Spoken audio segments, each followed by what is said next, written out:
ඔයාලා සාදරයෙන් පිළිගන්න 3D ERP solution YouTube channel එකට. අද ඔයාලා මේ වීඩියෝ එකෙන් අරන් ඉන්නේ sales center එකේ ඔයාලා invoice එක create කරගෙන තමයි ඔයාලා මේ වීඩියෝ එක අරන් ඉන්නේ. අපි කලින් වීඩියෝ එක කරනවා කොහොමද quotation එක create කරගන්න කියන එක. sales order create කරගෙන විදිහ අරනවා. දැන් ඔයාලා මේ වීඩියෝ එක අරන් ඉන්නේ කොහොමද මේ system එක කොහොමද invoice එක create කරගන්න කියලා. අපි දැන් බලමු කොහොමද ඒක කරගන්න කියලා. සුබ දවසක් ඔයාලට. අපි අද ඔයාලට කියා දෙන්න යන්නේ කොහොමද අපේ system එක කරා 3D ERP එක කරා කොහොමද invoice එක generate කරන්න කියලා. invoice එක generate කරන්න ඔයගොල්ලෝ අපේ system එකේ sales center එකට යන්න ඕන.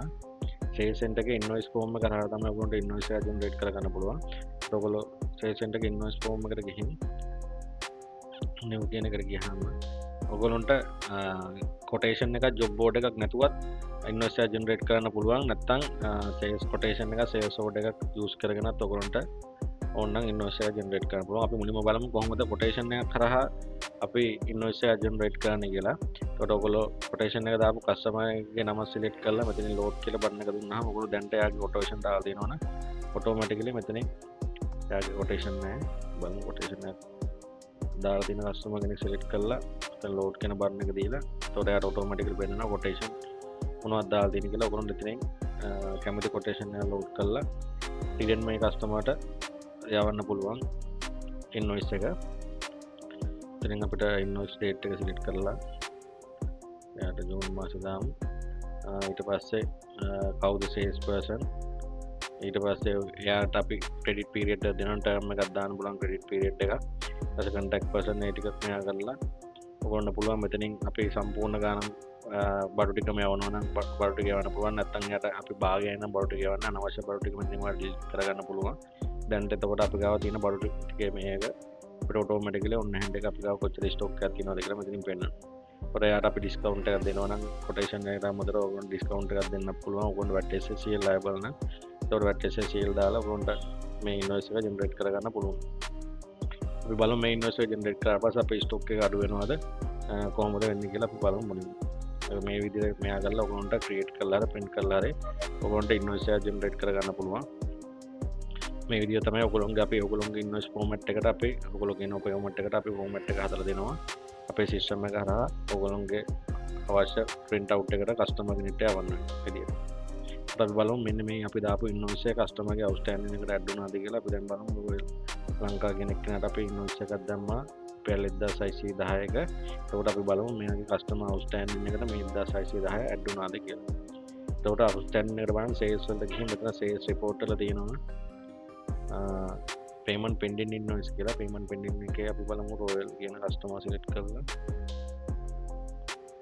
එයාගේ outstanding එකට හම්බ වෙන ගානට එකතු වෙලා තියෙනවා කියලා. එතකොට අපි royal ලංකා කියන customer ට දැන්ට automatically outstanding කියලා පෙන්නනවා ₹1610 outstanding විදියට.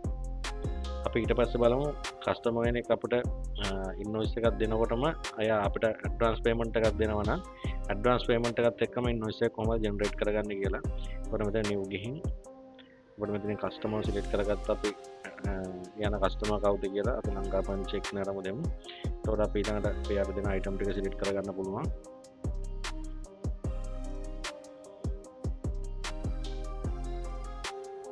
ඊළඟ ඔයගොල්ලෝ වෙන quantity ගානක් දෙනවා නම් quantity ගානක් දාන්න පුළුවන්. ඒ විදිහට දාලා ඊට පස්සේ අපි එයාට discount එකක් දෙනවා. එයාට අපි කියනවා percentage එක දෙනවා 110ක discount එකක් එයාට දෙනවා. VAT SSCL කියනවා. දාලා එයා අපිට payment එකක් කරා කියලා ₹1000 cash payment එකක් advance විදිහට කරා නම් අපිට මෙතනින් පුළුවන් මෙතන cash payment කියලා තියෙනවා. එතනින්ද අපිට පුළුවන් ₹1000 කියලා දාලා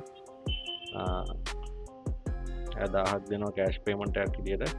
අපි මෙතන select කරන්න පුළුවන් අපේ cash account එක මොකක්ද කියලා. තව 2000ක් දෙනවා අපේ check එකක් විදිහට. check එකක් විතර දෙනවා නම් මෙතන අපි check එක select කරලා මෙතනින් දාන්න ඕන check වලින් හම්බුන amount එක කීයද කියලා 2000 කියලා දැම්මට පස්සේ automatically එනවා check date එක select කරන්න. අපි දෙමු 12 මොන බැංකුවටද වැටෙන්නේ කියලා select කරන්න පුළුවන්. ඊට පස්සේ card වලින් නම් card එක දාත, check number එක නම් check number එක මතින් දාත. ඒ ටික දාලා ඔයගොල්ලෝ generate කරාම අතට automatically මේක outstanding විදිහට හැදෙන්නේ 5903න් 1000යි 2000 කියන 3000යි 2903ක් තමයි outstanding ටික විදිහට එන්න ඕන. අපි මේ create කරලා බලමු කොහොමද outstanding විදිහට එහෙමද පෙන්වන්නේ කියලා.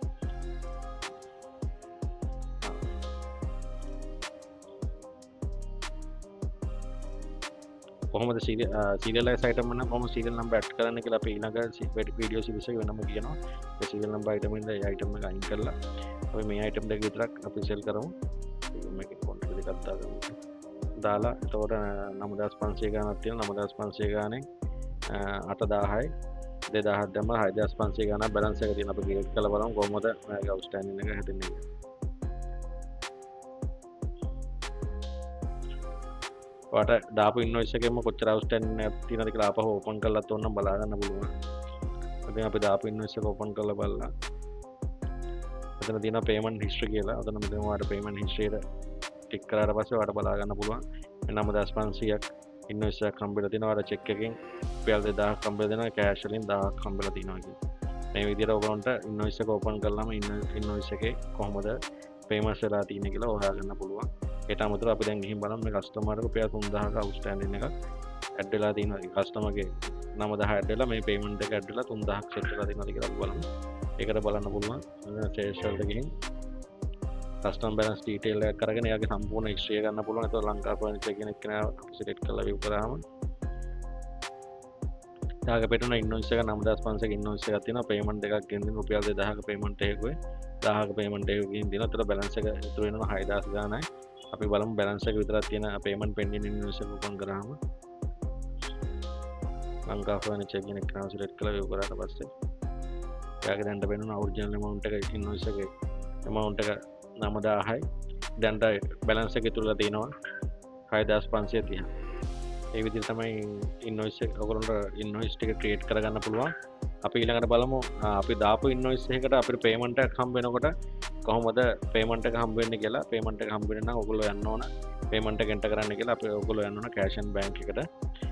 කෑෂ් ඇන්ඩ් බැංක් එකට ගිහින් පේමන්ට් රිසිට් කියන ෆන්ක්ෂන් එක කරා තමයි ඔයගොල්ලන්ට අපි දාපු ක්‍රෙඩිට් ඉන්වොයිස් එකකට අදාළව ඔයගොල්ලන්ට පේමන්ට් එක හම්බ වෙනකොට රිසිට් එක ගන්න වෙන්නේ. ඒතර පේමන්ට් රිසිට් එකට ගිහින් ඔයගොල්ලෝ මේ නිව් ගියාට පස්සේ අපි දැනට ඔයගොල්ලෝ අපි කලින් දාපු පේමන්ට්ස් දෙක ඔටෝමැටිකලිම රිසිට් විදියට ජෙනරේට් කරලා තියෙන ඉන්වොයිස් එක ට්‍රූම. එතකොට ඔයගොල්ලෝ ඔයාට ඒ පේමන්ට් එක මොකක් හරි අඩු කරන්න අයින් කරගන්න ඕන නම් මෙතනින් ඕපන් කරලා ඔයාට ඩිලීට් කරගන්න පුළුවන්. අපි අලුත් පේමන්ට් එකක් දාන්න යනවා නම් මෙතනින් ගිහින් අපි ලංකා ෆර්නිචර් කියන එක කෙනාව සිලෙක්ට් කරාම එයාගේ ඔටෝ ඕපන් වෙනවා 9000 ගානක් අවුට්ස්ටෑන්ඩින් ඉන්වොයිස් එකෙන් අවුට්ස්ටෑන්ඩින් 6000 ගානක් තියෙනවා. ඉන්වොයිස් එක බලා ගන්න එහෙම ඉන්වොයිස් එක බලා ගන්න පුළුවන්. මෙතනින් අපිට පේමන්ට් එක හම්බ වෙන්නේ මොන account එකද කියලා සිලෙක්ට් කරගන්න පුළුවන්. එයා අපිට කීයක්ද පේමන්ට් කරන අපි සම්පූර්ණ පේමන්ට් එක කරන්න රුපියල් 5000ක් තමයි අපිට ගෙවන්න නම් 5000 කියලා සිලෙක්ට් කරලා මොන මෙතන ඉන්වොයිස් දෙක තුනක් තියෙන පුළුවන්. මොන ඉන්වොයිස් එකකටද ඉන්වොයිස් එක සිලෙක්ට් කරන්න කියලා සිලෙක්ට් කරලා ඉන්වොයිස් දෙක තුනක් ගන්න ඉන්වොයිස් දෙක තුනම සිලෙක්ට් කරලා ඔයගොල්ලන්ට අපිට හම්බ වෙන්නේ චෙක් එක ගන්න චෙක් එක දාලා චෙක් නම්බර් එක දාලා ඒක අපිට හම්බ වෙන ඩේටා චෙක් එක ගන්න රිගුලේෂන් ඩේට් එක දාලා ඔයගොල්ලන්ට මේ විදිහට රිසිට් එකක් ජෙනරේට් කරගන්න පුළුවන්. ඔයගොල්ලෝ රිසිට් එක print කරගන්න ඕන නම් ආපහු ඔයගොල්ලෝ තියෙන රිසිට් එක ඕපන් කරලා මේ විදිහට print එකක් ඔයගොල්ලන්ට ගන්න පුළුවන්. රිසිට් එකේ හම්බ වෙච්ච ගානේ මොන ඉන්වොයිස් වලට කොච්චර ප්‍රමාණයක් හම්බුණාද කියලා ඔටෝමැටිකලි ඔයගොල්ලන්ට බලා ගන්න පුළුවන්. මේ විදිහට තමයි අපේ සිස්ටම් එකෙන් කොහොමද කස්ටමර්ලාට ඉන්වොයිසස් යවන්නේ සහ ඒකට අදාළ පේමන්ට්ස් කොහොමද ලබා ගන්න කියලා ඔයගොල්ලන්ට විස්තර කරන්නේ. අපි ඊළඟ සීරීස් එකෙන් කොහොමද අපි විකුණපු ඉන්වොයිස් එකකට බඩු රිටර්න් වුණොත් ඒ රිටර්න් එක කොහොමද අපේ සිස්ටම් එකට එන්ටර් කරන්නේ සහ ඒ රිටර්න් එක කොහොමද ඉන්වොයිස් එකෙන් අපි එයාගේ හම්බෙන තියෙන සල්ලි වලින් අඩු කරගන්නේ කොහොමද කියන එක තමයි අපි ඊළඟ වීඩියෝ සීරීස් එකෙන් අපි කියා දෙන්න බලාපොරොත්තු වෙන්නේ. සුබ දවසක්.